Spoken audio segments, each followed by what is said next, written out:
bia wono bomaten ko na kokoje refrigerators no ade a omo e fridges and chest freezers ni bi e wo omo aso ye o bomaten tutumreka ade wani atwemo no akototo bi na bibia na koye tiama omo fridge ne de ye papa wo de ade hyema atimi cool sele kama ama wo say yes who use refrigerator what you say eti mu amotonton nkokọ ne niam akese ne no mani atwemo ma akoje high sense ne refrigerator and ne freezer ne bi na bibia no enso atumi akoye ede ama ubenya mu showroom ne bi ewo adum eyekofo clinic dynamo sanso ana wode wani chiremo Kumasi City Mall ubenya high sense omo eye showroom ne bi na wonso atimi akototo ne mapa ede afri omo aso eye imboost yaka imboost dia na nim say pause ni adro na sam na yaka imboost ba me chano no ya adro a wono ma eboa boost immune system no so atimi de man ta ne dan na me ka che say wo cells no timi keka kaboma no na no so atimi aba be form bonsa ne ya ba benya wo system na nkasa na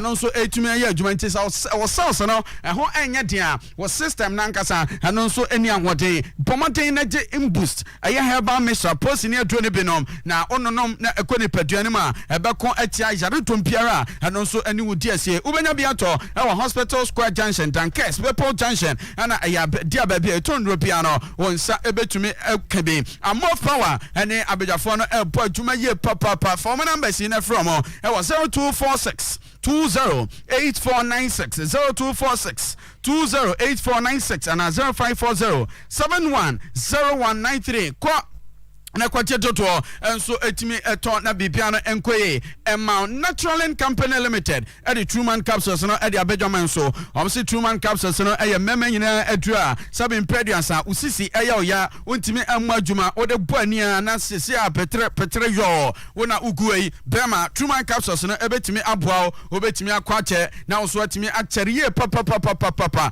hama wano bibiano etimi akoye ediama obababodi ebe kanfo atodom edi afrawa Truman capsules ni bi na wonso betimi anya nom na eno etimi abo naturalin na akwa ba obenya bia to kolina keba tani eba eno ewo Kumasi tena tetene kings walk heba ewo enkran na wonso etimi di wani atwem ewo hobi wa akwa akotobi from 0204 61 0204 61 na wetimi akwa akotobi na piano etimi akoye dia ma ofa dia dis so nie Ghana tesɛn Ghana to say a programmer ya no a young memene die we memene da bia 9:30 to 12 yesore pe weekends edition no etimi eba na wie ya na Ghana to say no etwa so eye Kwasi Parker Wilson made in the start oh the eba no but I start memene da we kra na hye no so say memene da bia Ghana to say 9:30 a.m. to 12:30 and nobody bibia bi won politics won social issues won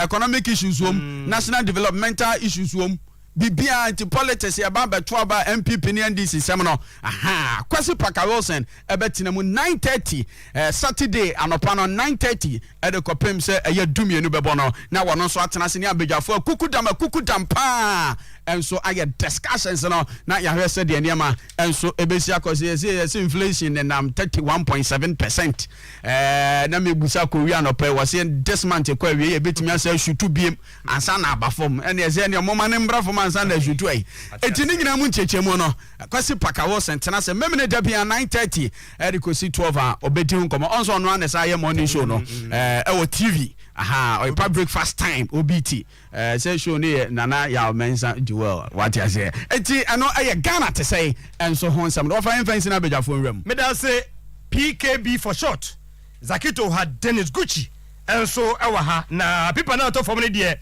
me ba break here Mecca Central University Kumasi campus won some dia chawo san say there mama disuano abenye na ye de asani je wom nti enkosun wo wase results e ba ye ho wo beko ebefa faith homeopathic clinic and na bosome from rural bank omonso eka ho universal cement people na to fom nyina no ene ye be ye ho adwuma e de amamo live e wo Oiripa radio Oiripa sports on Facebook Zach Tino boko de na mi adum se ho ye ya mi adum okay so Papers na. Oh yes.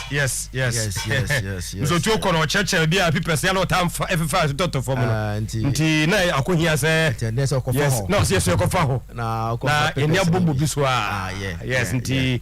Dennis na boko de. Nyame adom na so. Already adom. Na obaye say Ghana bi ati say. O say ka dey hang you free. So I no free but obaye nyama sisa. Oh no man sisa. Nyama sisa. They said the tia na jo. Enye the tia na ayo west.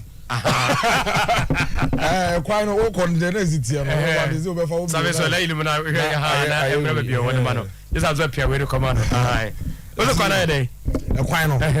So me mete Santa so udu teas oze teas baby azu ma be unity oil Santa na ho nyina da ho and eze ho nyina yemfutu oba plus 2 ho be fa ba na so nyina tutu na na ye twema no tutu ansa na yayi ngongo bra nti de ha de se mi pro enti Dennis Gucci and Martin Kano from Canada oba nyina no de bia no ha oni yen ehwebo mu na nyama ye kama na mensa so mo akwa back to Ghana na mensa obo ase Zach, Tino. Enya juba kakra na. Yes. Say ebe fia, ebe kase mebre, be kokoto ka so ye. Say mebre na afiro eba. Ebe wuram. Na yakọ ha so aso ye kakra because the issue about Bocheno and like enko from sa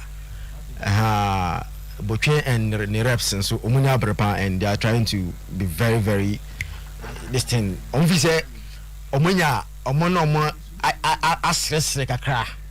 They've given them maximum respect senka based on omo relationship no nka omo no mbeti ase na nka omo bibia gentle but quite has eno mo dealing there they have to go the hard way to get what they want because as a boy no so ball so we would go into it say ye be fear na you deal with all these issues no but you know in some yenu e wa manone one the super cup course so enra then the other one got to do with Barcelona.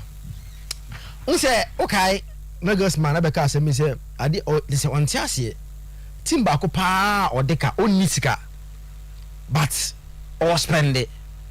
So on tiase akoye say tino odio bika o beto sa no pa we twasa di so ju ani ofie 20 Ghana pe we dey 20 or 20 Ghana pe na fufu no ba wudi na be say 2 million fufu odi echi so onisika odi echi so onisika o down ho ba ya kwa no eduane esi anim a o te say all time no o di na won ti ase no musa bu be say na de okafo so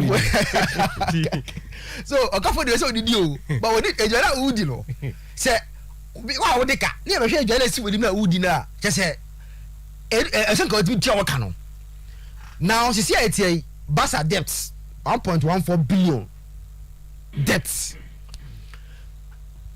this summer window one club Tino was spend the Europe Barcelona. They spent over 140 million pounds so far in the transfer window on 5 players. Now, players here on Saturday. Barca have a game against Rayo Vallecano. So we register and sign on me Asia Kai on that very day against Rayo Vallecano. Up to now, on me register some players here on my tomo. Robert Lewandowski, Rafinha, Christensen, Frankesi, all these guys are going to be registered. So now, baby, as I'm going to say, Tino, I was at Barcelona to raise 85 million pounds if they want to register these players before the Saturday game. No, Messi Akaya. And me, and so to raise 85 million pounds. Before they can be able to register these players, no, I'm almost here. So the question is that where are they going to get this money from? And if I don't make me register away just within short time to register Lewandowski, to register Christensen, Frankesi, and all the other guys now, on my team anymore. Now already, who say I don't know how many years per one, and yet the fourth also because I don't baby know. Barca was virtually Messi, and Tim Bien we are saying that time no in Messi's prime. Who wanna? Tim Obe Jansen Konko. Tim Bia would have obeyed Bia to keep him, and he trying to do everything to keep Messi. No wages continue rising. Wages near cost because the more who to Messi the no. Yes, other guys say they are no entimi and Messi in your pay. But the more Messi than air cost, other guys was also near cost. Eti Messi the cost the last of Piqué, Busquets, the Sergio all the other guys no wages now so air rise it. And I said because from 2017 till the time I Messi free Barca paid him 460 million euros. From the just time now, from 2017 till the time he exited Barcelona, 460 million euros. I don't know in wages in so you understand why they are struggling today. Now, Tino, who's in Spain? I don't mean to say they believe in preventive measures rather than saying punitive measures. Preventive, they say, young chema, like I didn't see answer. Yakope, yes, you have a panashow. So, and I say preventive better than Kyo. You understand? So they believe in say, let's prevent Saab at the young prevent it. Me and my question and Yako Panaseno. In preventing it, Yama Barcelona wages in Uncom bro level no so. Then was on my bonino, you know, yes, you go punish Barcelona. So and then was registering your players, you have to make sure say cap no Uncom bro, the SO will spend it already. To be able to survive, on the carton, you have to understand how this in the desperate moment about so was this year to be able to survive. To know the carton future TV rights. To know future TV rights. A bubble club in Muno. But the carton at home Jiska. Today, almost quarter of their in-house TV company, IFN Bassa Studio. Almost quarter Aji Musika. As I saw on their future TV rights just to get money to be able to continue surviving. But still now, no, and to me, and solve a problem. No. So today, they are in a situation where Sanabeka within and then see before the first game, they have to raise £85 million. And San wait to our players way. Okay. And the as I say, be our cost management operation Salida. Salida means like who try to flooding man. Upper pump A players be French players be so it's now that is what they want to do. And the likes of Memphis Depay, Frankie de Jong, and other French players now. De Jong also has to bomb over Queen. And so de Jong no there. The problem in and wage Nisika Omodeno. If they are willing to Omuchia, he will go. Sebasa they are willing to sell the boy. And that is what they want to do now to create space.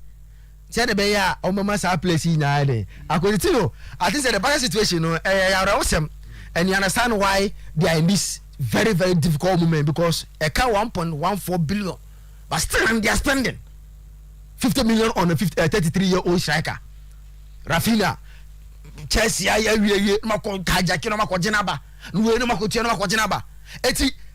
are in a serious mess, which they need to be able to get money. And money, met me bounce back. And let's see how in the coming days things will unfold at Barcelona. Tino, and I could share Super Cup in EB. It was a very good game. Real Madrid and Eintracht Frankfurt. You need a game Real Madrid and we need game by 2-0, winning their 5th Super Cup. Unzana make us say, open one team. Yes, Oma dominate Champions League. They are 14-time champions, but about the Super Cup and they are not before yesterday. No match 4. In Tenra, Omutimi Eji, their 5th Super Cup. It was a very good moment for Bobo for Real Madrid. But you know, let's go into the game. Kakrebi na FNC because so we are Frankfurt at you know, when you play against team like Real Madrid, from the word go we are underdog because if you are Frankfurt and all boy with this Galactico of stars at Real Madrid, on any day they are the favorites.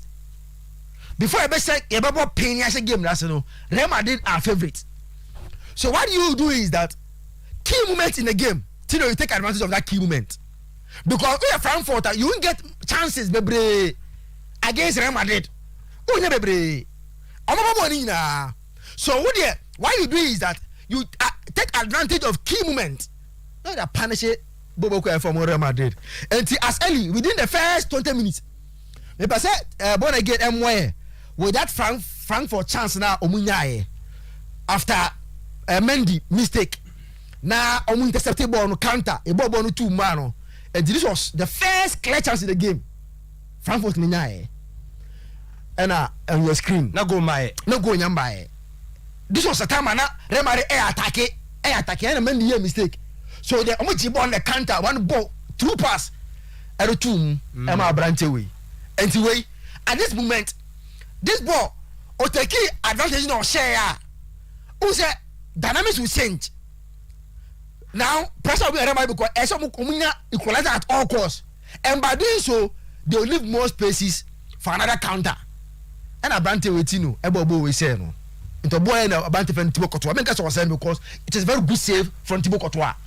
Courtois na ya de pa ball one money but come fast ball keep us be on kebesa no o show be your day dia de me on TV ni Facebook dia na our ben na wi it is a place be no about come boko Thibaut Courtois very good say but on ko Thibaut Courtois other side no de ne anti onya easy save and ball one money but you give credit to Thibaut Courtois for making that good save now no then after missing this chance, Anna, your bobo ya gomba, the remedy had a corner.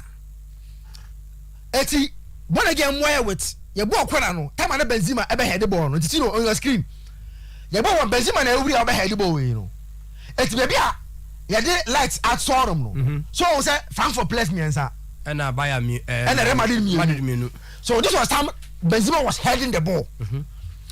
Eti, the next one, Alaba say go, no. I don't know how poor defending like Frankfurt team no how they defended ball very poor. Tino she and the time now Casemiro the ball no. Who's an 3 against 2. But look at where Alaba was standing. All of a sudden, obeying in China. Me wan 3 against 2. Omo fan say ball na be continue omo ja ne dia. E say who's the ball na iko no. 2 ejai and omudi Casemiro echi. And ba ko nso ejane free Alaba nchen. And I'm with Alaba Nkwa. And the Casemiro pinball no, born by to Alaba him. And a tap where you go, poor defending. They've conceded a goal. Now, game no air crosso. They were trying to get equalizer. Coach I substitution. Why be BA? Now, another 2 ball to Abante Efano. Efano is Vinicius Junior on the left side. Now, person how the goal came out. But again, look at this ball. Vinicius and your ball no. So maybe I Benzema now. And in the 8-year boss, so 2 players of Mujina Omufobia, but who was in front of Benzema and the other one was there. Another poor defending. Because at this stage, I was about to close Benzema. Because the ball no. Eti born again mayonnaise to enchant me. Come on, Benzema Vinicius any ball now be passing no. That guy standing there. And you know on your screen. I said call close gap no. So go close gap no. To go close gap na. Benzema will not have that space. And on go on your piano no gina chiro. And on my Benzema the space to kick the ball and score. Eti they consider 2 goals. Okay. And I saw he said a poor defending from the part of Frankfurt because in a game they are very close. Even though Real Madrid were dominating possession as usual, dominating possession. They were trying to open up, but the Frankfurt 3-4-3 and all move. Emma spaces were limited for Vinicius, for Benzema to exploit the spaces. You know, no matter punish or more. And you know why then? And Real Madrid, but for this poor defending, Real Madrid actually say they are a big team. Say only neighbor now Ujai size spaces with Edmond more. They'll capitalize on it and punish you. A very good win for Real Madrid, and I think going forward, these are the kind of games Frankfurt you have to take notice and learn from it. Me da say Zakito. Kofi Akwaba. Boko de. Radadum bia boko. Radadum de nyame ase. Dennis. Tino, me da say mame come back to baby Anazakito won kakra. Say UEFA Super Cup ne there me hwe bia one thing across my mind is say how Manchester United missed out on coach Carlo Ancelotti. madwene ho abesi ne menti ase madwene ho menti ase because Carlo akire wo dey in the days at AC Milan is in o call PSG foundationally PSG team no on hyehyeye wotam ko fa Marco Verratti, Thiago Motta, Thiago Silva, Zlatan Ibrahimovic. He was the main man. In fact, he was the first coach I bet back say on a Galactico or try to rebuild that team. From there, Waba Chelsea, Ababe proving the point. Abeji League in 2010-2011, edge double FA Cup, and Ofrio. Or Real Madrid, J Champions League. In the time I say Alex Ferguson, every Manchester United, no, not Carlo Ancelotti, that name. Even in the muka kabeja ekoye say na papa na Manchester United bi so omo ko Pep ebi so omo ko Pep Georgian club ebi so ko ewi achi no man nyom bia then he became the chosen one David Moyes. But on say of free Chelsea of free Real Madrid no gabu beto wo kakra ma ne continue view ansa na obeka obeba Real Madrid ansa na obeko Everton ansa na back to Real Madrid. Carlo Ancelotti ebetina fie kakra because me kai say Michiano somewhere around 2018 e was Switzerland on be UEFA charity games one na eku sabre na oni team. He wasn't officially attached to a team, but now Manchester United go through phases of managers. Now David Moyes aba Ryan Giggs the Paul Scholes mo so be here be 3 matches bi omu from ko fa Louis van Gaal by ono so be try ne de ofi ho na Jose Mourinho nso aba enti international me no hwe managers na ya face out ya mo opportunity na one coach across Europe what prove say o man time say opportunity on build the team and he's a record holder. It's not even about trophies and I mean can say trophies awaje make say open coach otimi man stability coach otimi share team and making sure that there's harmony. Now was shitting that team now starting more results. Even so on team injury trophies even at Everton or the or my team be competitive to a point say after no mutimi hard when kakra. Ebia they were knocking on the top 4 position. Now Adia na Everton 24% say mutimi breaking into the top 4 no. Ebia with time say Real Madrid never on the door. I'm sure Carlo Ancelotti would have achieved that. Oko Napoli yehudu akwaye kakra enti metina se dwene won some coaches a new opportunity aba Manchester United na papa Carlo Ancelotti de as Manchester United adwuma beda ho no ma na eyi man ti din da na oyo coach a media as a Manchester United fan se dachi bia no obeya available oba Manchester United I'll be very happy. I'll be very happy because apart from trophies no obeje no wa kire se yen hihye team yema team stability ya team no ebi a team ba bi akwa dru bia no see emfa team okay Chelsea oba Chelsea in 2010 na go hidden kabako na sata Manchester United be break Chelsea dominance no am after Manchester United dominated the Premier League. Carlo Ancelotti buy under goose over Jeffrey go hidden wa 2010 papa no abeji league no GFA Cup enti edile team transfer na den na CVC am for see no mjeje team and papa why obi boni ana just apart from 2013 almost sounding the around Manchester United he's never come close to the job which I bet to differ say Louis van Gaal new opportunity Jose Mourinho new opportunity and then only gonna associate and so by any day say you do Eric Ten Hag maybe on also new opportunity but say in terms of experience any CV track record there menya show so coach beside Carlo Ancelotti was any deal by Manchester United juma no menya show so coach be the SI Carlo Ancelotti it's a big surprise say Manchester United it's a big miss minim say na Real Madrid away Madrid di animomo enche bia no enoma bi ya bia no o betimi awon asin chen omo woni sin chen na Ten Hag nso anye noma yi a media me susu emu pa de komo Carlo Ancelotti will be as a Manchester United lining up say because for 10 years now fair Alex Ferguson in 2013 next year near do 10 years since okoye me susu se papa obetimi ma team ne stability na team akwa anim no Carlo Ancelotti it doesn't matter he's still proving it he's still proving it yeah now say on the lighter side Michel no Switzerland no break within 50 minutes now we have a cigarette 1 pack a week no we have 1 pack a year but he's a very calm person or any charisma no digital on it seems to translate into his team and yeah about say when you na onyini can he do the job menka say yempam Eric Ten Hag but me sure say what's now doing what is it not surprising say one of the biggest jobs in world football and one of the biggest coaches was our track record so what say e ba adwuma we ya what team bia wakobia Madrid dey call for Madrid dey say Madrid team dey say oba na obaji league no agi Champions League enti adwuma Manchester United adwuma man for team na kofom na coach a watch time in time out say adwuma no man opportunity obeti buy yeah man opportunity man mbe ho no it surprises me a lot. Me or one coach I really like and admire Carlo Ancelotti. I really, especially in the days at AC Milano. Na me need no. He's Ancelotti didn't have the age factor and Birmingham and say United here coach or build a certain project there they are more. Ancelotti as we speak top notch coach, the best in terms of club football is the best football has ever seen in terms of club football. He's the all-time best to Clementino. Trophies in there is the record winner when it comes to the Champions League. And then all the 5 major competitions in Europe, no, France, Germany, England, Italy, Spain. He has been successful in all the top 5, you know. And Champions League, you know, just for the record. And in terms of club football, there, he's the all-time best at football. But he's 63 years of age. Me I sure say Ten Hag, Anya Shea 2 years video, Anya Shea 2 years video, baby. By the time 2 years in front, 63.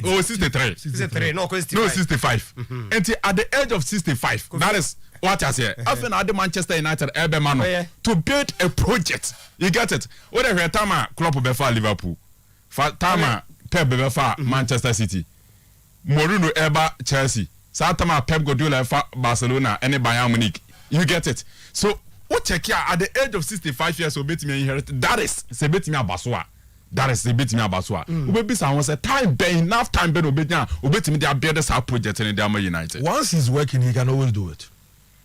Carlo maybe I think the coaches get better with age. Coaches especially the Italian coaches no. Yeah, na Giovanni Trapattoni even after 80 years no he's still coaching. You get better. Minka say yempamu Eric Ten Hag. But me tiwa as a sports person, any as a Manchester United fan. Metina say junior once I don't know Manchester United anytime your opportunity be for a coach biano. It did say Carlo Ancelotti, it never gets close. Even when on only job, it never gets close. It surprises me. Now project in India na be found the coaches ne omu mi no bu ha. Wajia man kwan be 2-3 years now for share we to club mu dey be na esiso. Like Antonio Conte Wajia on there, no matter the tebia, papa, your short term coach, and your medium, the Carlo FT off faces because Wako PAG, Wancho, even in Madrid, all by would you say, yes, Madrid, many fans say for the long term, but because he's winning, nobody will talk about his job. His job is safe. But as Madrid, you say once things don't go your way, you the only future be our home. And Carlo Ancelotti fits all the bill. But Manchester United approach for coaches in India. What your analysis are from David Moyes, Ebabi Senior? Maybe because the direction isn't even clear. The direction is not consistent and the direction is not clear. Because Louis Van Gaal, it was to rebuild the team. Okoye, the next coach by was Jose Mourinho. And Omumi and no understanding of team building and yepe. Omumi and no understanding of team building and yepe. So team need change direction kaka. Only gonna social by and also try to build a team and that you know no sudim and also the koye. German you Ralph Rangnick by and also ebe use German mentality say no compromise. Look, this is the direction we go and Germans we have to be disciplined. Pa and also koye. Now we have Eric Ten Hag. And the time Biano be Manchester United, it seems like the project has to restart. And yes, what about project now Manchester United and you come, you start the project. If it doesn't work, another person come, and the whole process restarts. It made me feel that indeed, I hope Eric Ten Hag succeed because he's a young coach, and a young coach is not just a more opportunity. They try to bring in new ideas, innovative ones, not also building a team in his own image. But the question I mean raise here say, and young one was said from 2013, basically. Manchester United pay coach pa. Carlo Ancelotti embe juma no da. It's very surprising. Honestly, me do want me tell you. Say you pay coach entimi ma o. Ma me nko Barca 7 no so kakra. Okay. Now, Barca 7 no. Ni how to even put it because the way omo solve problem no I say ye 2 a year na sheda. Because players ni omo ye can so much salary so they have not given it to Barca for free o. You pushy cost no him. So instead of paying them 17 million this year, you say, oh, my sign you say what in the pay so. But be kwa kodi na chiri. yes ye dia ko anim no akwa akwaje ye dia ko anim no akwa akwaje ye dia ko anim no akwa akwaje ma chemu yo ti awate so obepale aguha no akwaje na so for instance Gerard Piqué the players no matter to pay so nyina no this year wate so ebi wate so by 10%. Sa 10% on fan che basa wo. Okay. Na mu woni mpanifo akasa say in the next 2-3 years no say scan ye betu ama. Okay. In different installments. Okay. Eti basa in fact the ekwa mo fa so ye say president we for president we problem pa because omo pusi cost ni bebre ekwa anim. E just said the odo obi kan say o de man this year so there be me de man 3 years time.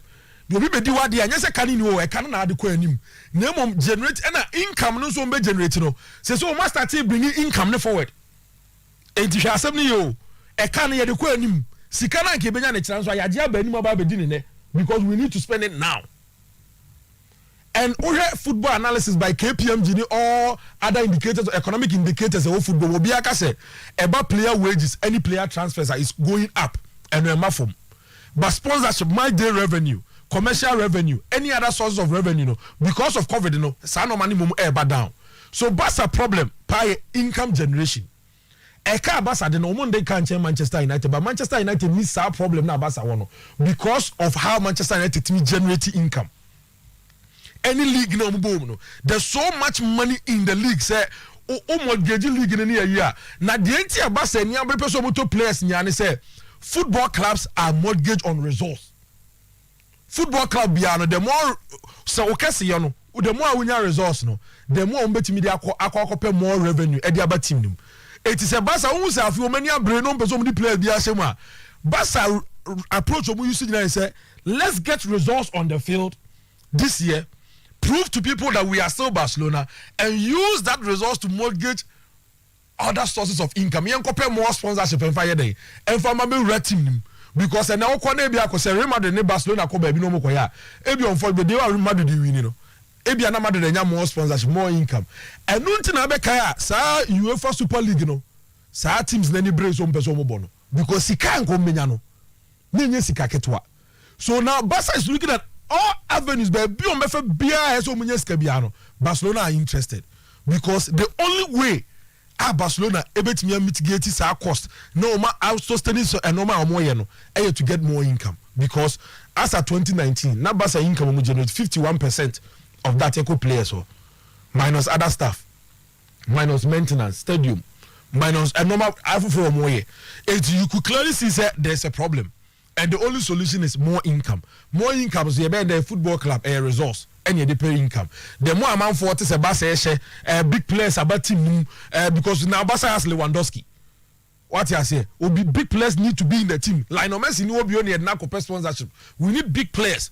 And whatever Barcelona will do to make sure that they attract those big players to get the necessary revenues there. Ebet mama solve more problems no. They have to do it. But the big risk what do you say ignition failure be say Kim problem aba.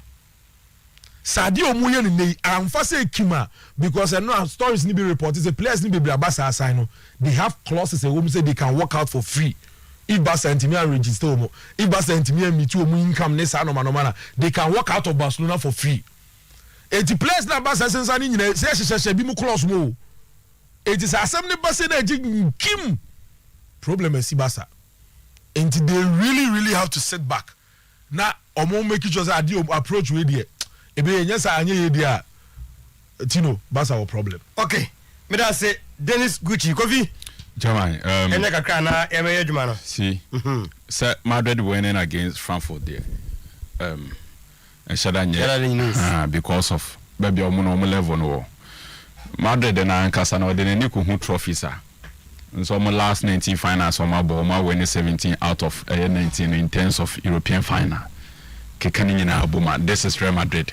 Tiabrebia me kase omo Champions League any UEFA competitions na yebo no DS and others na participate bi they are the best so many ko hu trophy a bibia wa program bia no they destroy it se Madrid any hu trophies ya and normal wahesa with the free turn and mu banyina no omo besa ni nyina aside bi ni journalist me fan me hu kwan Madrid for drag Juventus on 2 occasions 98 and 2017 as a Juve more border Mono mo finance na mo boy in the Champions League. Mo kwan mo de mo fa so. Yeah.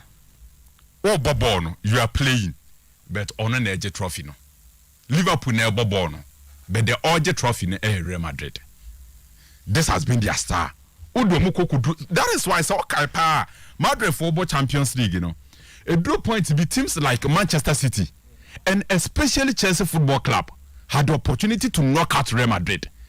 And today now Chelsea for me Madrid for free Bernabeu no me better if you be say Chelsea for ya there it will cause a lot of football fans now omo hope said this time around Real Madrid for NJ Champions League because omo more opportunity to get to the final. And omo could do final how they are the best. They come with the best coach in terms of final games in the European competition. That's Carlo Ancelotti. Na Gucci can wasem no. Players no mo hono. Omo mentality level. Modric, Cruz, Casemiro, Vasquez, Carvajal, Alaba, Benzema, the protagonist. Offers our players na trophies no mo. So once I know we are so desperate for trophy. We are so calm because who stage it eventually they will get the results of Mope. No marshal. So Clementino once again, yeah, Bobo Real Madrid for Abaso. But the point is that in Yamia Duma, Ebia or China Nasa Saturday, we will take our time and discuss Madrid for squad here on Medeba this season. Near discuss Barcelona so squad on Medeba this season. We are near whom baby bet me a draw lines, you know. Near who between these two teams, they'll bet me a much more successful a season a Baby Remno. But once again, Real Madrid for Abaso. Kakrebi on Manchester United. Tinu. Manchester United faithful Sunina no masore. Anna, Ure friend said Arnold, any mot of a legend Adamfo no. Aha, masore omoso. Nina nene say, as at now, Manchester United team seems to be dependent on McTominay. And our branch friends say Fred. Now, oko Twitter, Oma uncertain hack about Manchester United, you know. And United faithfuls on do na create account the man or more supporting a Manchester United faithfuls. And Mubisa say, our branch friends say I am McTominay no. Does he have the DNA? So bet me they are Manchester United. Because this is about the fifth season of Manchester United. Our branch friends say McTominay. It's about say elite clubber. Clementino, in my opinion, you don't need more than 3 years to settle. Because elite clubs, no, need our time, no. The luxury of time, say, Yama 5, 6, 7 years before so best settle Manchester United, Arsenal, Liverpool, Man City, Chelsea Football Club, Madrid, Barcelona, Bayern Munich, Juve, it doesn't happen. Say more than 3 years, unyan settle. Now, Manchester United first game no boy no. Clementino here Ade Kakra about Branty friends McTominay. Yeah, you saw 3 videos on the screen. And they are Chebibi on a Branty friends McTominay. And yeah, game no people were complaining. And it seems that one game ni bibiano on tiase because Manchester United team no say almost starting as Bob McTominay and Freda. In actual fact, they are supposed to be the spine of the team. Omo also mu protecting the backline of Manchester United. Omo ankasa na also mu distribute balls no. Send the wingers and the force of Manchester United. They bet me create no match a lot of goals. And it's how 2 pivots no. They become the spine of Manchester United team no. Now Yansha McTominay highlights kakra against this was against Brighton, right? The first game of Manchester United boy. See. But again, no, the one he lost the ball, a result into the goal na Manchester United, a concede no. Sir, Oya Mefoda, Clementino. In that position, now McTominay Ejinano. One, he is supposed to be very comfortable on the ball. Any concern or panic, see the ball manner, any concern who also. Because the very moment I will lose ball in that position, no, and a pressure on defenders. And the lose ball in front of the back liner, and a pressure never defenders and so. So also acquire McTominay efforts to lose first ball and resulting into Manchester United go mu concede ya. You understand reason why Manchester United and Ten Hag are full of Branty friends Frankie de Jong ebesi still omani dasu dinechi. Now this is McTominay. At this point in time on my pass. But again question me here. Manchester United 4 liners ni nyina no omateki run. Capital full ni ya. So or the ball ma at the other of an Rashford. Rashford are running or running into position. Oh, move it forward. Oh, make it forward run. You get it? So ideally, the pass should be in front. What I say?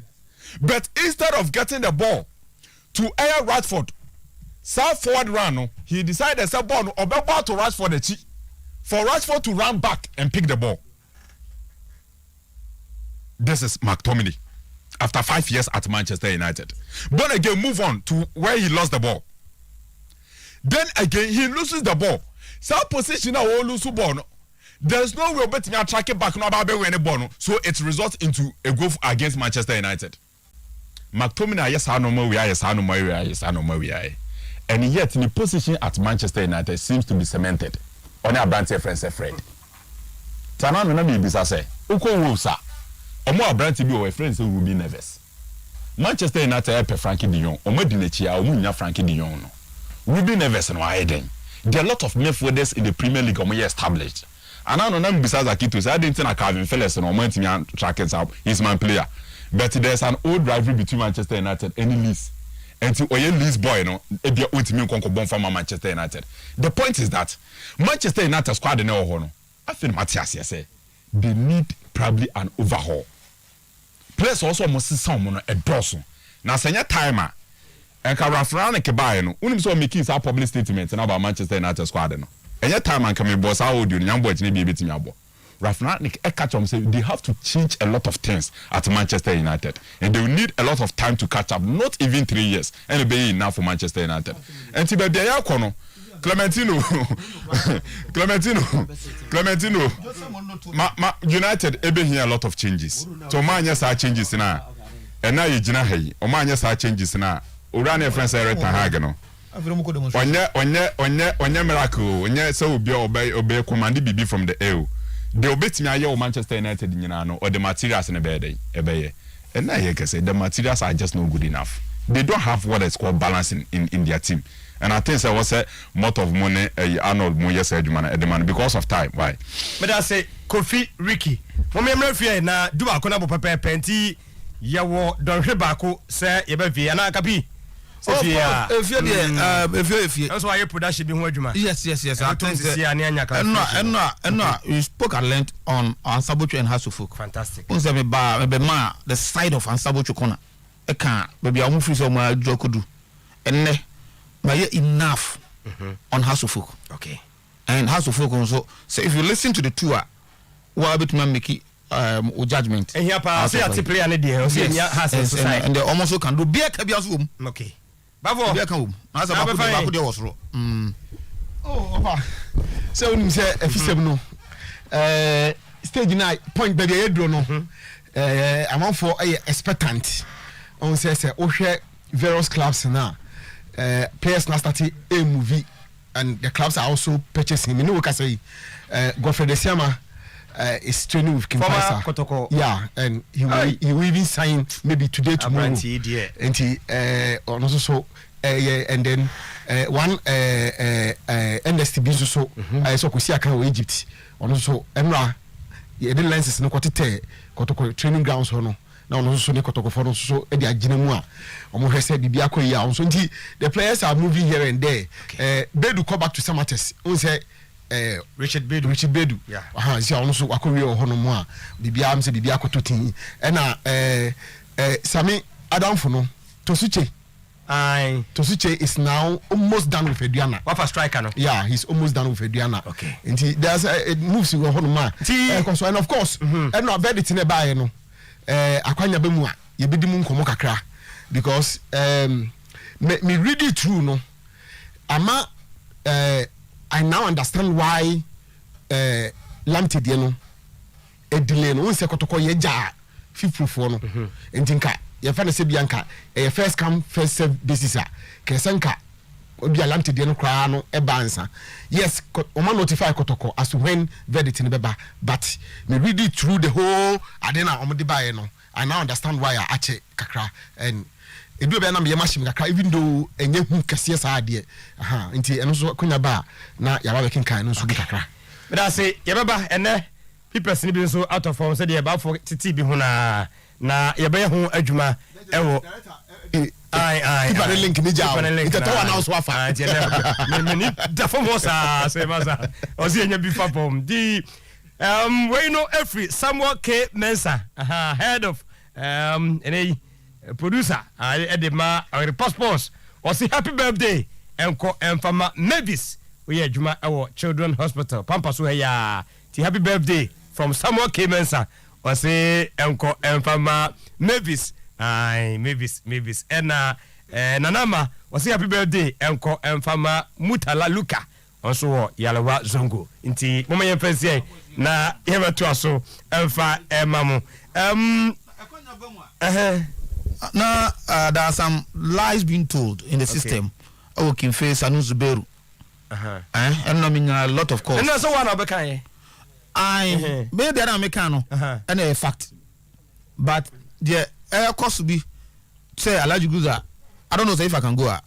Say Alaji Guza. Yes. We action to the end. That's it.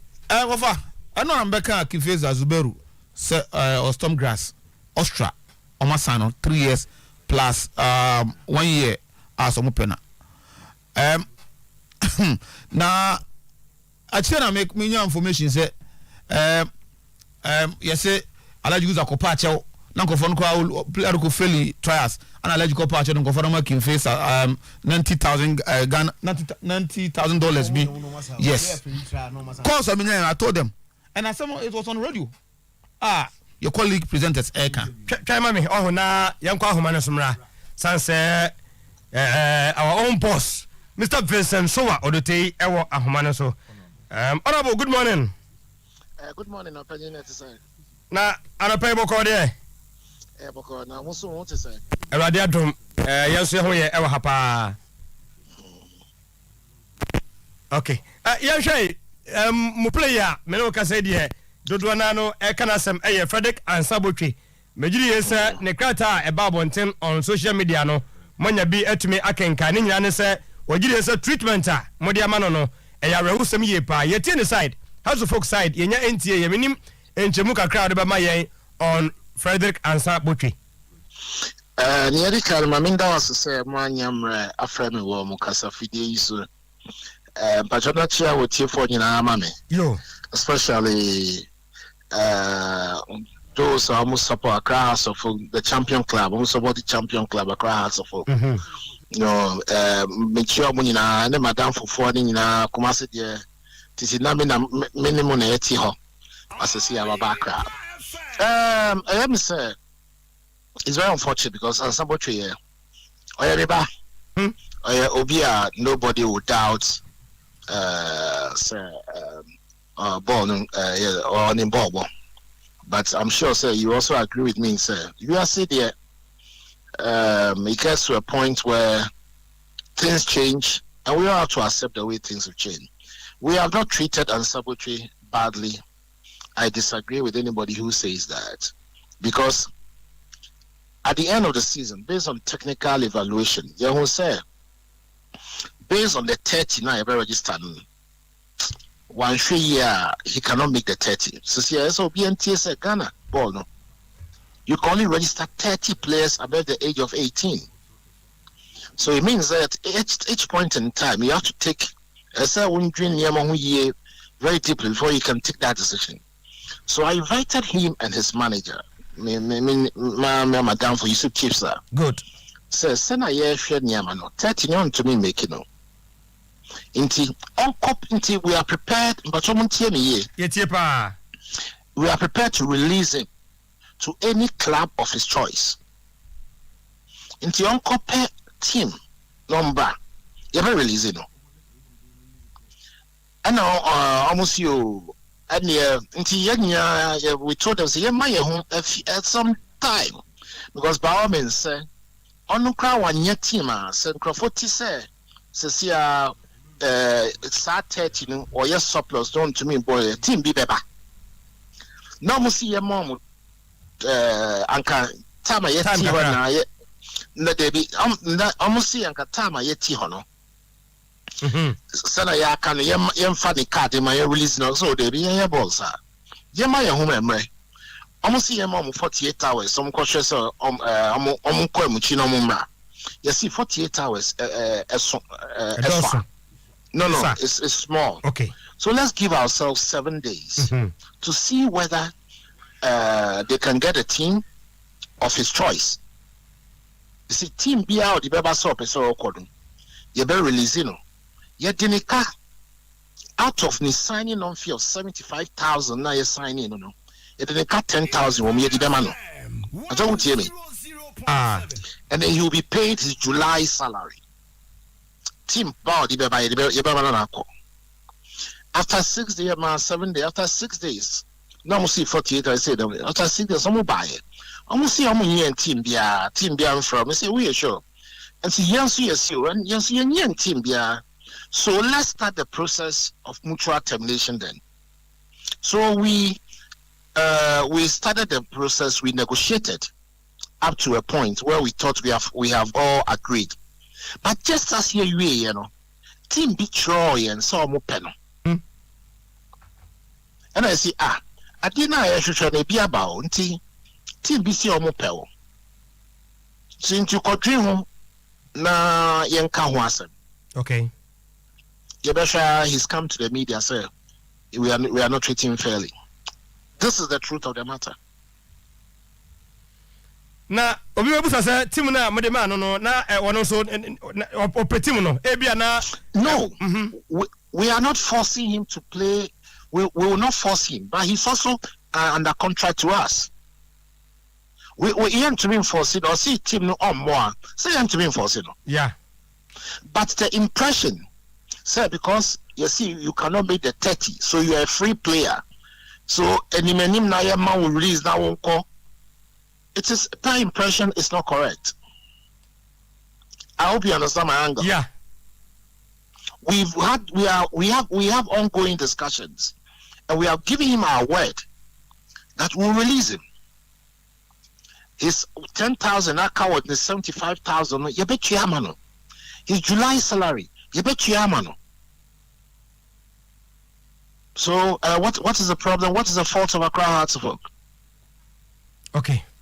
The na bi mo busa ne say wo hwe ne performance no a eye suban bi ana say technical team no gidi ye say looking at players wo ho ene ne e bi e ba no ntimi en survival.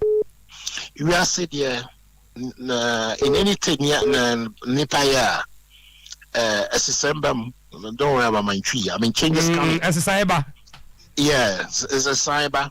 And then also they are every time I'm sure you can see. So we are trying to, as of folk, we are the champion club of Ghana. We are very ambitious. We want to move things to a different level. So based on technical evaluation, we thought that the 30, it would be very tight for him. It was a touch and go situation.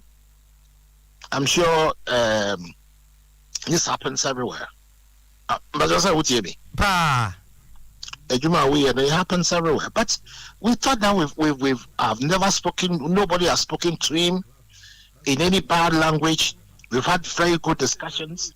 If you ask Chipsa, he came in with this situation has affected two of his players.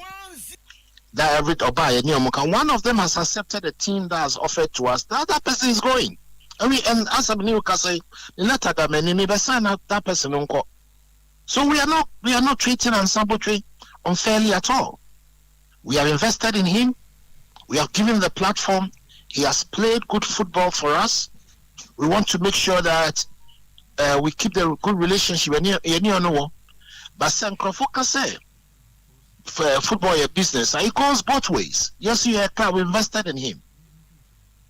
So we're going to give both parties the option for an amicable separation. But so this is the situation with the ensemble tree. On the situation. Let's see. On this table, nipa chipsa and the players be no. Now you didn't come about these two. One of them, an offer has come. He has accepted. One of the two is who has accepted. We are going to write a letter to release him today. Okay. So we are not treating Ensemble Trade in a very bad manner. It's unfortunate that people still believe, say, they can go to the media to more or less stampede teams to take decisions and to take things. I think that modus operandi must change, because I do not think, I do not think conditions of service in Hearts of Oak presently. There is no error in the type of Hearts of Oak that the way we take players now is better than what we are doing now. There's no error. Because the Hearts of Oak and maybe we are private, successful business people. Mm-hmm. And we know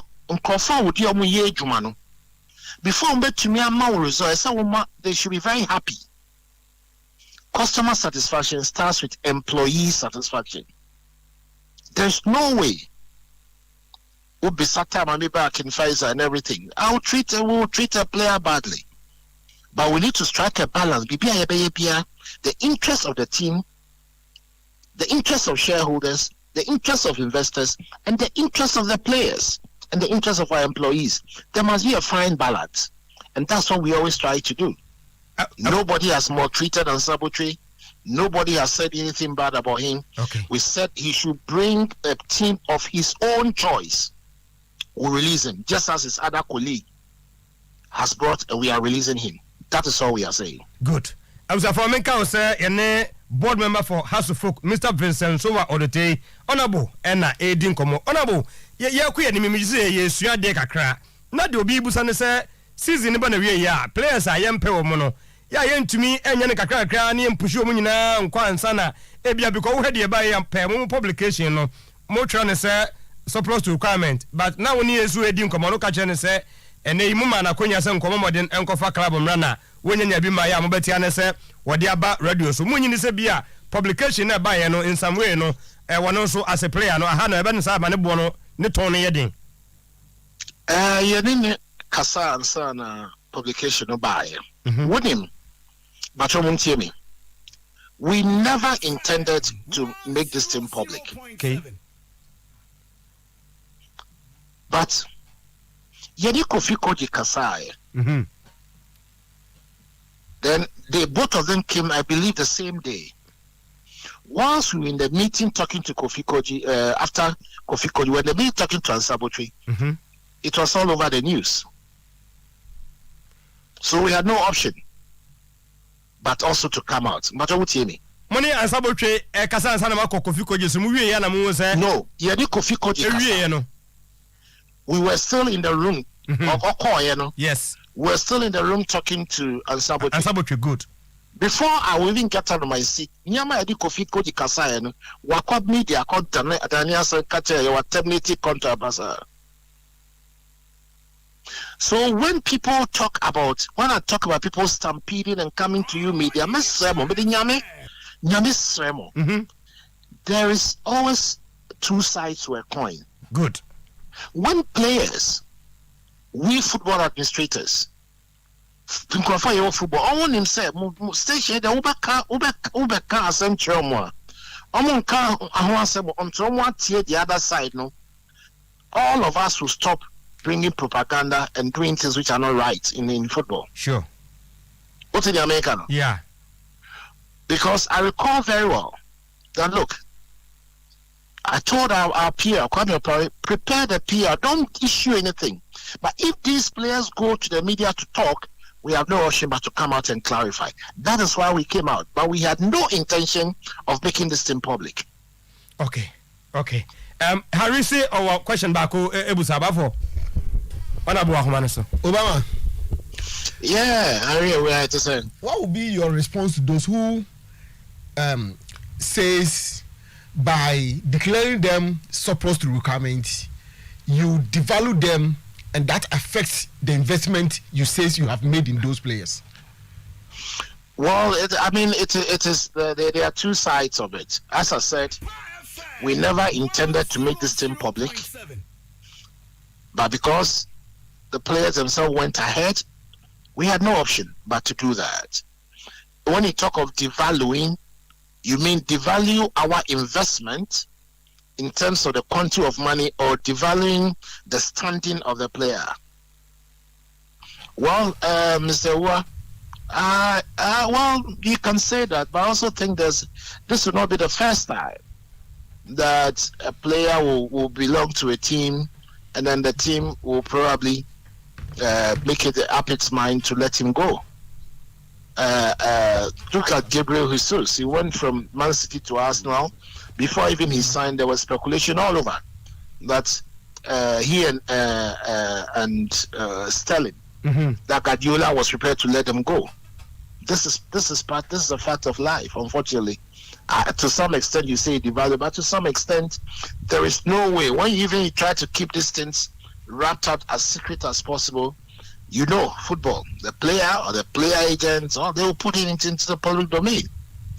So that's what we have to. This is a fact of life, unfortunately. Okay. Obama, before say beja kwa no ebe meet baako minim season no e kwasa pre-season na mo fiti ase no ni nyina mo new players a eba ne mo amojo mo kwan no ni nyina aye set na nyame na dom ye kuso so football mo dey when them say recruitment there, I mean, it takes time, and that's why most player signings happen in the last day or even the last hour, because the teams are looking at what to go. Players are also looking at other things. So we are confident, sir. We are confident that we'll move the performance of the team. We are Ghana. We are very confident, sir.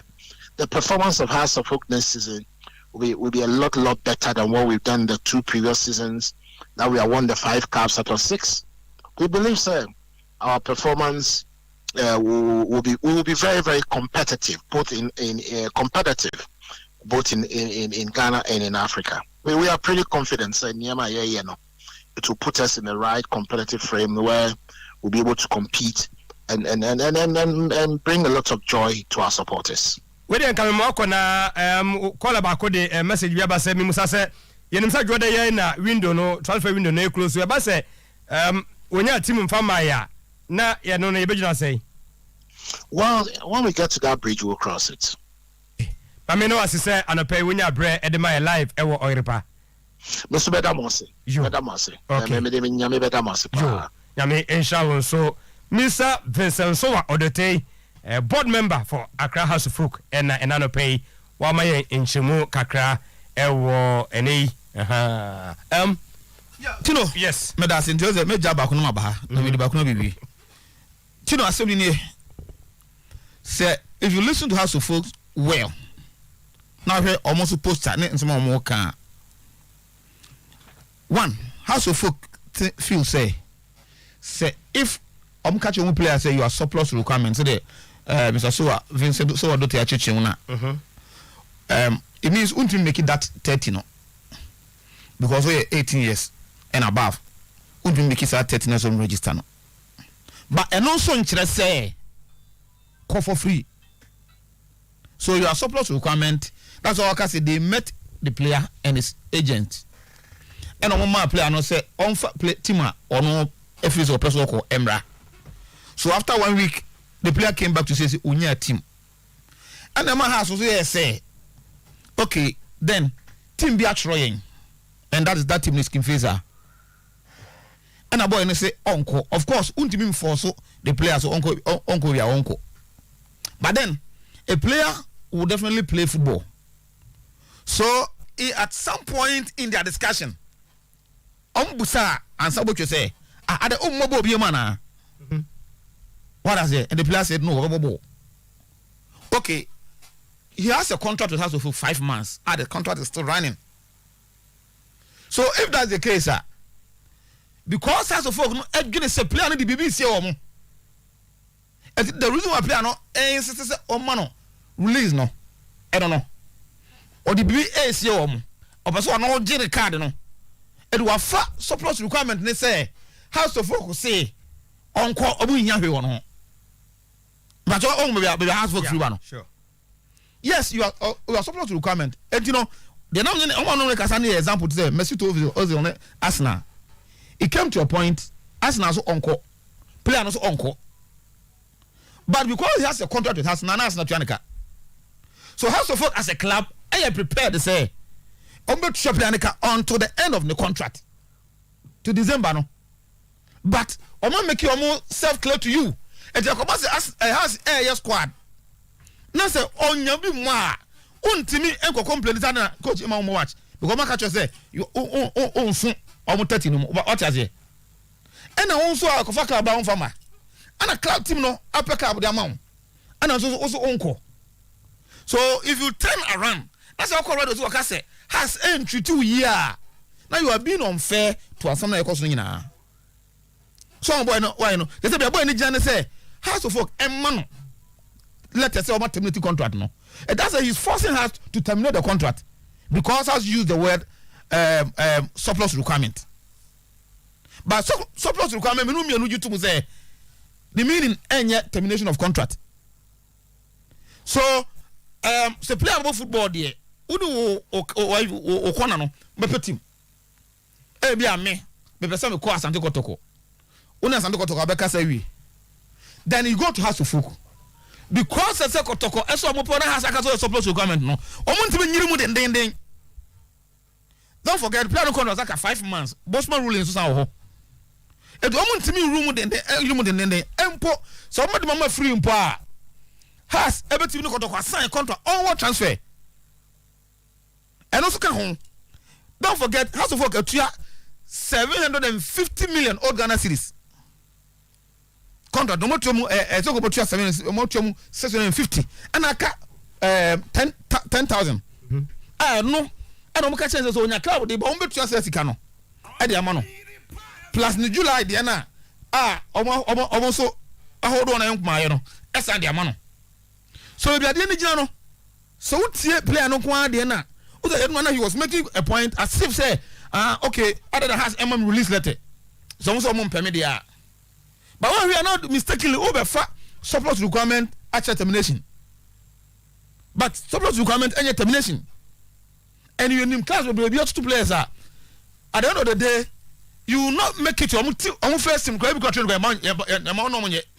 because team on here at that time no and what catch and win club for my and has no paid domujina no e ka do kasi akro mabo 5 months idea salary they are prepared to pay to your first of Gan Sabotwe until send the contract be run out because they feel say when your club now so on person has been a BB and I'm telling you the house is not thinking about the transfer money they are also thinking about on what transfer player be na oba ha so Kotoko player can was win do fit carry back Kotoko fence Omar Bashiru anya no ne tik masia so what me make it what go san go fa no you see the point so ebia wo ba ha want me make it ebia ansamo to them want me make it say but ansamo twa betime move to any of the clubs na wakọ star ho na team no e to na jiska house of folk no so aron so e to no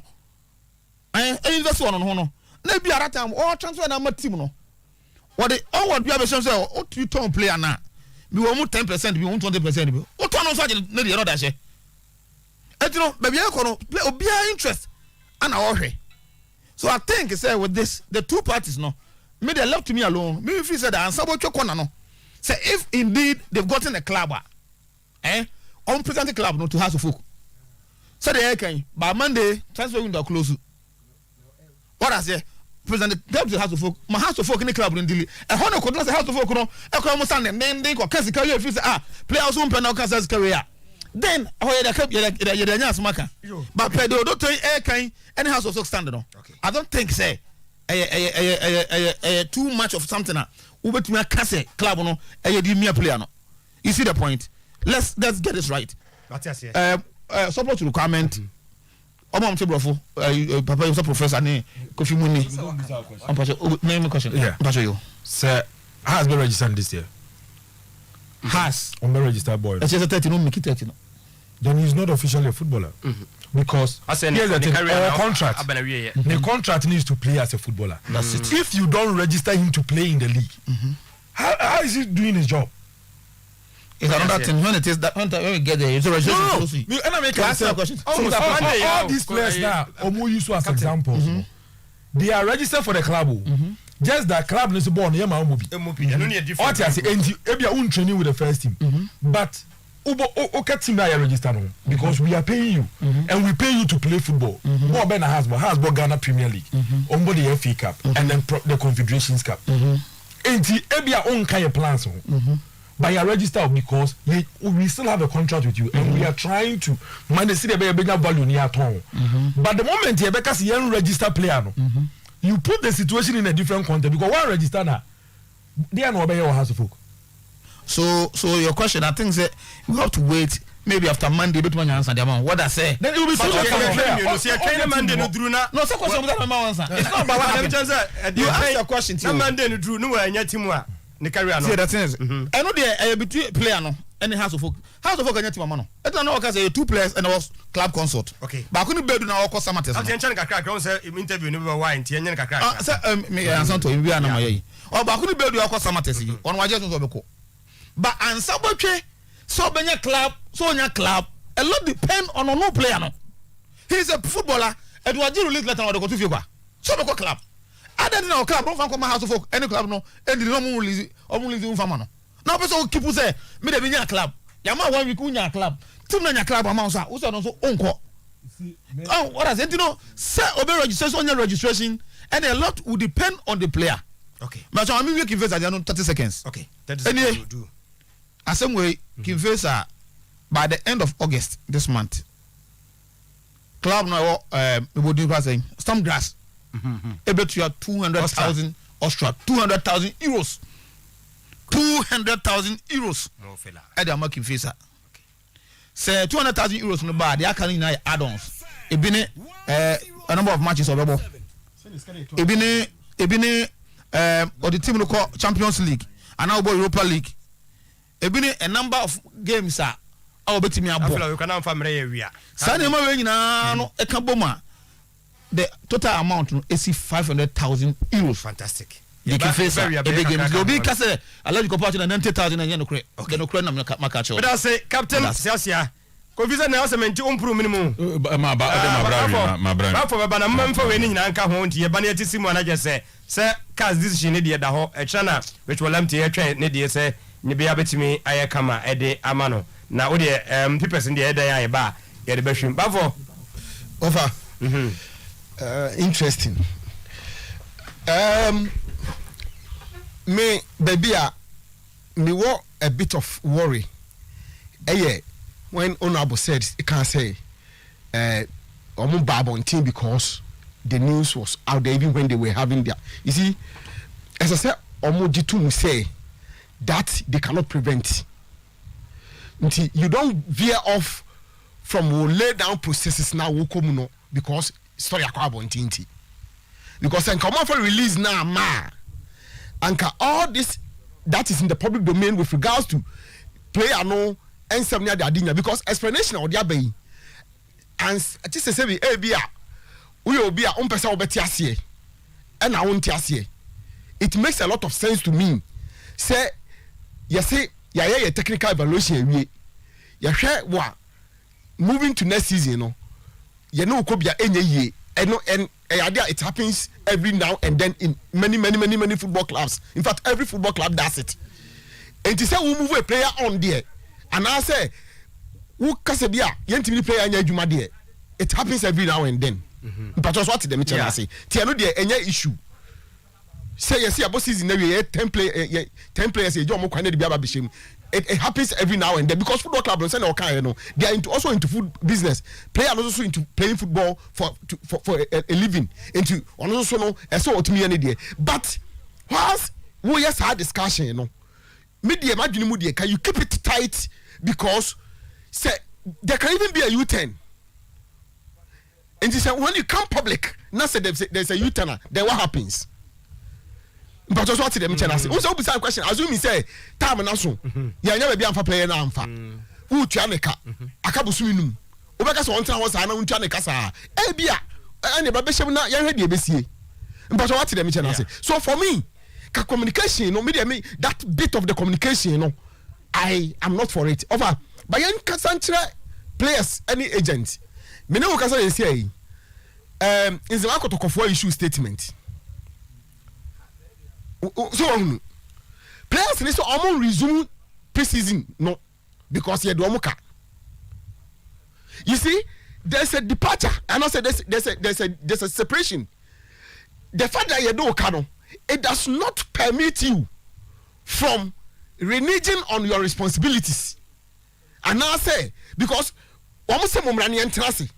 Na yan kasa entibino kasa o copy prayer status committee say come on ya de mukaba mo na chance na how e be resolve kano ni ensa so prepare for the season no, but the players are refusing. Me, I took a position when we went to the World Cup and the players said they refuse to train. I disagree with the players because we feel say two separate things all together. And tine is my players, I disagree with them. They should go for training. Na sa assembly on person money management ni kwa bia no mo nkoka. Enti in this matter yan kanchira ansabo training the team no so say the moment the team also show commitment by getting you a club, so one accept this or more fan pay, then responsibility shift on you because we say a two-way affair. So when you want to assume them there, I'm a catcher, and so you cannot force them such things now. Man, born to be almost say a petty amount. So because I won't pay the next responsibility, no, and now I best shifted by also. So you also get a club and come and tell them say, "Menya club na, mama minko." A banis hano almost so no, they will have no choice to negotiate with the club and accept their ubeko. But to say, yama unko for free there. Well, they can decide, but if they decide against it, and nobody can force them to. Nobody, either media or whoever, nobody can force because a ban is hanwa. Emra, what was I contract? It's a legal document, and the Bayer Juma, and you do better radio swaka. And what surprises me a bit, Chipsa's involvement because when such Chipsa, I want him to was hard away home, and that it shouldn't have become a problem at all. Maybe Chipsa is gradually also carving a net for himself. Saying the players at any team is in a problem. Ubeka last season, the players ne kotoko. Ebe sa hey, and you could see baby class kotoko for say and moving forward they may not even deal with him again. To a player now and the Chipsa crying and your mama who cry. One way gradually, you also lose that, and then ebia players are obenyano, and then me know what I say. Raheem Sterling agent, akwana o managing no. Onya where Messi crowd na say we free Liverpool mo nko ho. Dan wo fa na kwana no maka chen say wo de fa ne ko. Nemum say ye no be business dey ye wie because at the time they thought they needed him no. Satan no ball player na so de ne ko ye. Enti I think agents and only players no so because they said they know they'll take in. House of Folk has made investment into the player and they should benefit. I think the communication side of it was wrong. Media they shouldn't have come out even irrespective of the first because the media will always work.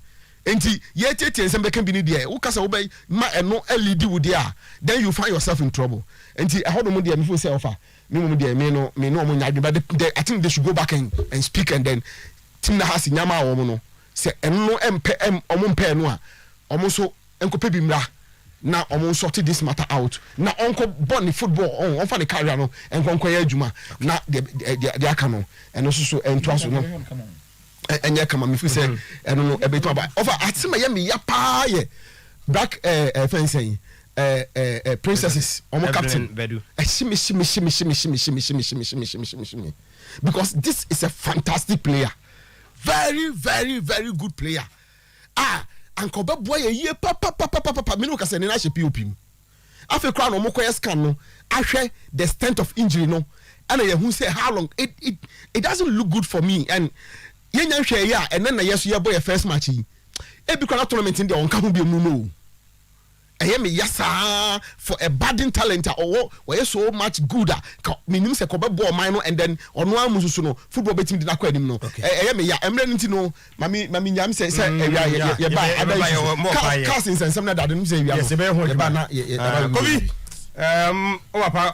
Mr. Kamuzu Donko. Mr. Obama Casanocasa, I'm just about for coming because has no champions. What can we say? Or say has is the champion club. No, see Debbie, what die in House of Folk is not the champion club. It's true. The champion club today is Father Mencha another pay. Kofi, young boy. Well, I think Honorable Vincent Odote Suwa. See, you move there, I'm a Rahwana paper. Oh, are they? See, Simbi and Sana, do baby cranan discuss across answer him, Papa. But Vincent Honorable, or may movie Raho Papa. Me and some no kind of doors, but my family you pay. I mean, come once. Or say, or my chance, and what you say, on for club umra, the club bar or the club bar near baby releasing in there. And on there one. And two no. And also a hometipan and say. Or more the statement in about Bontin because of the action of Kofi Koji. These are the two things I will discuss. And these are the two reasons in time I make Kofi champion. I say me rare aho papa. Right, that for me, Anna. See, I'm this type. I'm this type of a person. I mean, that's my nature. I will be on him. I did beat me. Naturally, I'm here. Clementino, you are high. Ubiani ni suba. Se me Kofi champion me koya ade. Na se the whole punishment ebe swa Clementino swa. How would you feel? That is why biblically yenyina ye bre no. Adam akodi aduaba yenyina ye bre. That be ancestral curse da yenyina mami bi papa bi ye problem bi. Enti Kofi Ricky ne Clementino me bre. Oye negotiations and we afraid two players. What the ba kwa hye dem na ba ko tie akiri. Wo se ba ko ni wie no akwa bibi wa abonti ama na ko media. Enti the other person in suffer. Enti the other person on suffer. Na se bi previous empanifo ka se yefun kromu makra no obi ani ni suban enko. Yefun kro even twins obi ani ni suban. Enti sa atapanyi ni ko bibi a yenkase because of the atapanyi na ye na ataka krabeye. Obi ani ni suban fia ye te obi ani ni suban. Enti sa woni Kofi Koji anya discussion. Now after that discussion, when we be about Kofi Koji, o say answer botwen so be sa. So you have come out with a public statement to say answer botwen no a surplus requirement because of the action of Kofi Koji. What is this? Vincent Odote so enti monomoya board members of Accra Folk no. Salaja can be koye bibia. The board chairman of Accra Folk enkase because of the action of Elijah can be one Vincent Odote so you should suffer. Because I can be a BBA as a board member. And in colleague board member, and friends on Vincent, no. Vincent should also suffer because of the action of Elijah Kambi. What is this? The point is that I say we didn't intend to come out with a statement, some public statement, but eventually the statement came out. Good. And today the point is that Moya must say on Kofa Klabomra, and yes, when you say, and we'll run a contract. The point, Clementino, so them so or run a contract. Now some more person will release it to a club before somebody terminating the contract. I didn't know man yes no money behind the scenes. Mon to mo boss enya a club. Mo anya ne kakra contract na run. Till some mo benya club behind the scenes because and I can say there are a lot of players are on more contract running out. Unim Zakazim Razak and no man can just 2-3 months contract. Now sir, what is Olympics day a public statement say well surplus requirement about. They'll wait till they get an offer for Patrick Kasim Razak. They'll never come out with a public statement. Juventus were about 6 players under Rabiot Munyaka. Rabiot and Manchester United we don't need him. Rabiot, we don't need him. But we wouldn't come out to disgrace Rabiot. Boy, could be our friends Daniel Rugani. But now once our born will not be more. You just 6 teams or such because of the salary. There's surplus requirements, but we don't come out to disgrace them. Omugwo club will be able to say Memphis Depay or here Barcelona for one now say mutually they have parted ways with Memphis Depay. Club will be able to be their players somewhere surplus requirements. We don't come out publicly to disrespect them. So why do you do this to the player? Okay. Now I have said na a chema drink kakra. See, was here a chance on kofa timbra or the team by bed ibejano. Good. On for team mrani jano and on system and release na me ko pay team. Fatimbra ibejamo ako. At no cost ye bejano. You be releasing. So one put the Clementino FC by ibej. Mami release na me ko pay Clementino FC. but captain Jeremy ne Kofi Adwen say me call release requirement e be jibe di say no o fatimra o se akra ne fatimra no o se akra ne fatimra o se akra ne fatimra wode ba ya ne ye wo be ja na ma sa team no aye den akọ no say ma me release na sa team no kro no me nkopemra because at this point in time no already no one mama perform too much in the eyes of the public. What the matter from see a team send me a surplus requirement. Nim kwanya me surplus requirement and me de be club. Nim the kind of negotiations I may because already know what the matter from see a team. And Sabo Chena can ideally any player of House of Folk any Kumasa Sante Kotoko. Our a key figure of these two teams no. Sa player no or a candidate for national assignment. Medical Canifiasa and Saboteur started and completed 90 minutes against Bechem United. Emma team J FA Cup. And then some day no more close to that transfer window no. That's a House of Folk and register among the 30 players. That's the team bia mama mefa Ansabocha. And the career of Ansabocha near the Toga Tesmon. Vincent Odon Teso and Elijah can be. Is that what you are telling the young boy? So on Monday, so more close to that transfer window no. That's why it's a team farmer. That's the most more release no. Then you decide not to register him because what catch say 30-man players and then what change remove camera. So it means that the 30 players now mobile register no and Saboche may not be part of that 30-man squad no. And to one part of 30-man squad now, are you saying say that fine method that now you in the M10FA Cup final against Bechem United no. The season ahead on more football. Okay. Clementino, sometimes we should go beyond and think about some of these players, their national assets.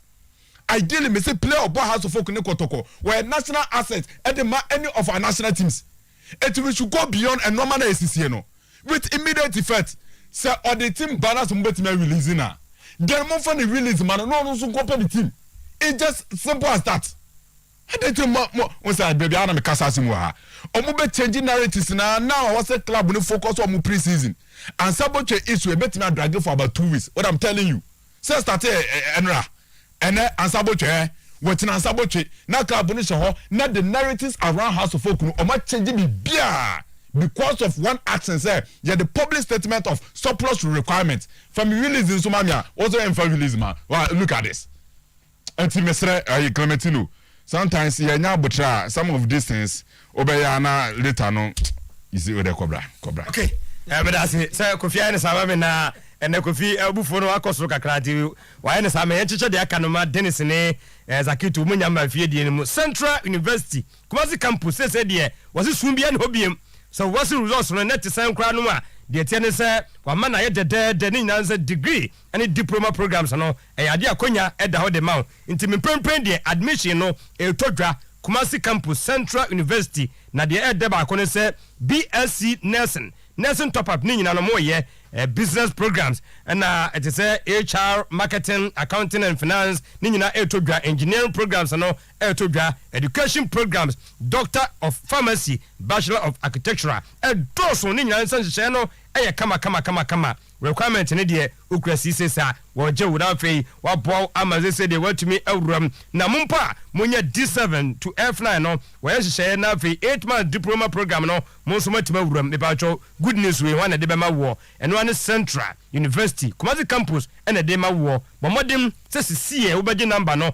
na be fresh answer wan hwa na be kono eponu mu ato 0247 84 25 55 0247 842555 Faith homeopathic clinic Ghana hanyina no yade no wapade chronic stroke no wagye no ahwe fibroid diabetes ulcer hypertension ni nyanse no eyenketenkete afidie na akire wo haw na afeya mu aduro na hoɔden no aba ɛno nti nkɔfo gu hɔ ahenma kɔkɔbɛn awɔ ne yɛmfantwa obi mpo abiem mama Faith de ma wo a okɔ a mepatwɔ tafre bohunu sɛ 3 days 4 days na hoɔden no ahyɛ aseɛ ɛba 0246 728 675 na nema aye kama Zach brana mi nko wewo Dennis wo Tino isi so they out at the bishim nanka odoti an try to explain and kebeboa asamwe pa why he tried doing nosenka he tried to deceive us but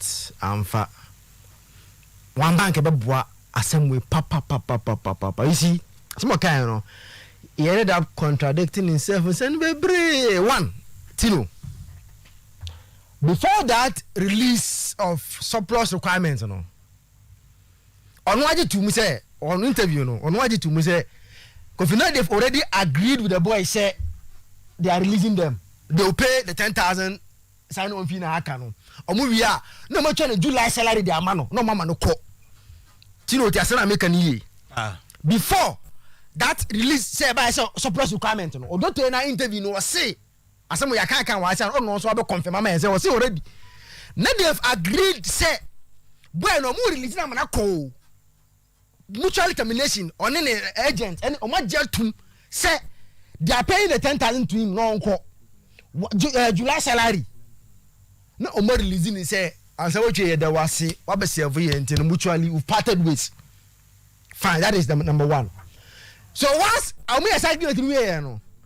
And a team eratimo mo say they need Ansabochi.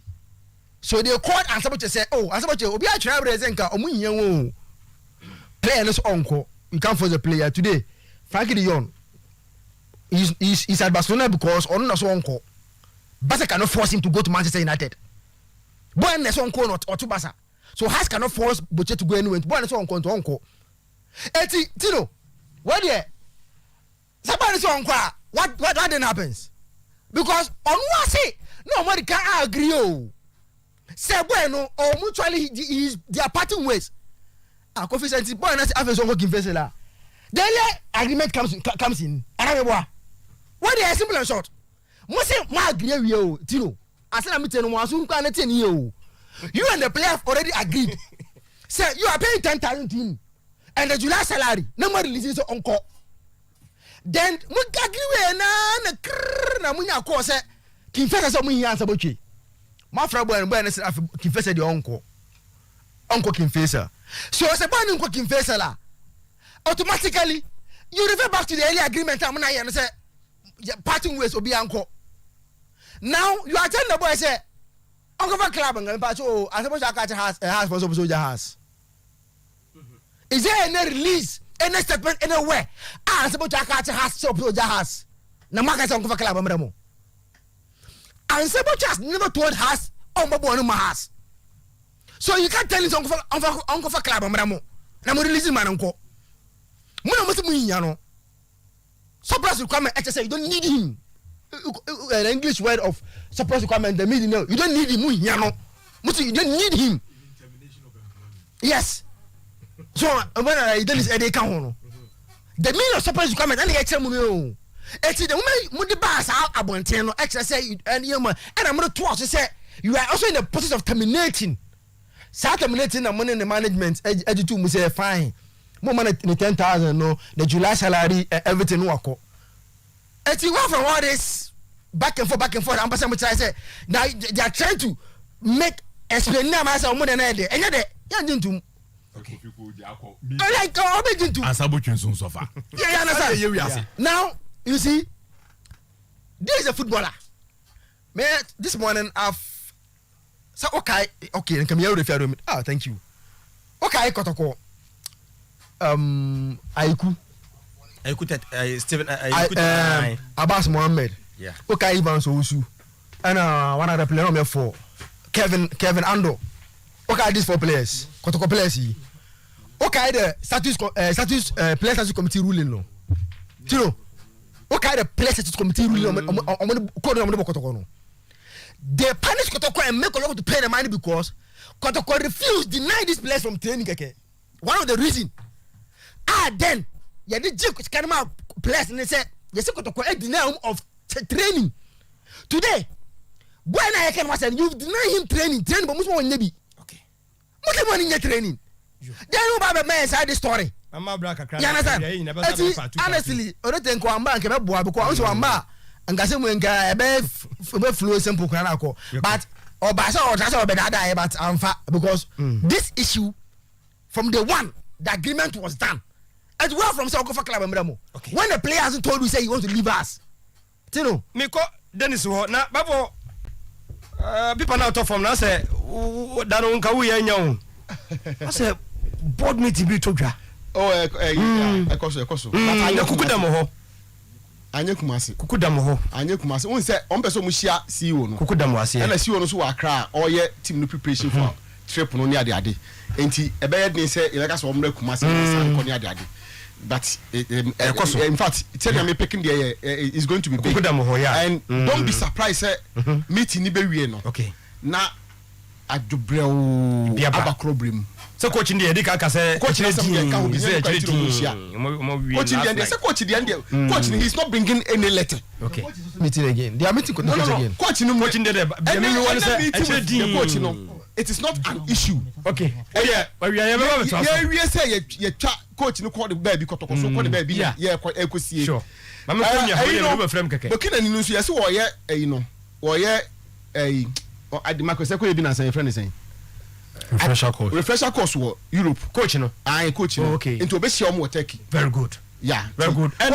Oseko no no sina kan Egypt we Ghana international we sina kan Egypt na the contract na ba na wie ye and no so any kotoko say we so awie no Oseko fi Ernest Oseko fi to because Ernest na me nya Oseko fi na me pe full Ernest Oseko fi we me further Ernest Oseko very good Ernest Oseko we me further Ghana international sina kan e wo Egypt na that should be a boring me further ba kon so ba ma ne nyonwa Dennis enko am se na mama bere ne ko Champions League no mbebo kumase de o wono no chotoko Dennis I think say your managers who Kruma we need to be a bit creative players no more asset for the club o ka so betua ne kan 5 months na kana e change obotum sika na ade betua it is the club that's going to pay I don't think say bebia wo ade bi na person oton a o she that be to abontim obi am ade wo mpe o to atwene you are discarding it. It doesn't matter what had happened in the media. Send their speculation. People, but the moment House of Folk made it official there, then you are telling people you don't want the boy. And your speculation in the room. House of Folk and then to player view. They can even swap. Send an captain can be onward transfer. Yet back what player for. Now more the onward nation. Create value for the team. Na team ni zunya kakra ni na enti bia no team bia de ka na bia de ka we do player mukoto players be bre matu omuka edu so mu jeoma then you release them like that no ma kwa jiska no ma safa ka yese ke yenyina yesua de kakra sen ka be boa we need to because as a managers na okroma no because ade no de be si bia na se target ni mu commercial target bia ni ho se de o we need to change that because untimi motive ne kasa players who may asset for House of Folk. Kofi Koji wan share 10 goals. Obi a wa share 10 goals so we releasing onko. E wo bro ba last year. It won't mean that team bia you behind the scene House of Folk can negotiate with clubs. When asem na me point no one. Negotiate with clubs and let them go. No what GBB kaka so GBB kaka e bia onward transfer what dey shame. Now they are na okọ. At least House of Folk benya bibi. It can even happen say who has no you are not getting a club for the player. Uncle Philibra, why only agents Uncle Philibra? Then we let you go for free. Then they onward transfer shame. And you don't have to do it behind the scene quietly. What me and yes I didn't. Was it we didn't intend to. But eventually it happened. We didn't intend to. But Kofi Koji Boni Okoye Yinti and Sabucha Afrano. How? Players are oh no. We managers are one. We have moved to a different world. They have to be. It's not just about the rules and regulations view. And the rules and regulations they use over biwom eba man so do metwe papa but omunfi they need to create value for the clubs. Okay, but that's it mama yemra me wie na for say coach Melo no mate say Ligue 1 mu no koye no refresher course no France. Okay, ne menya coach Melo no that boy friend me I can find a player na okona kapi the okana was Zubairu that boy say on any player na ekwa replace Zubairu no mas on my sign 3-year contract your friend Richard Ahimfo was say ni nickname the Beckham also on my sign into encheno unveiling the Bayer your friend Richard Ahimfo when he could replace Zubairu 3-year contract but me from and as I said there wa ma savings na de bank radio what dey balance share nya kama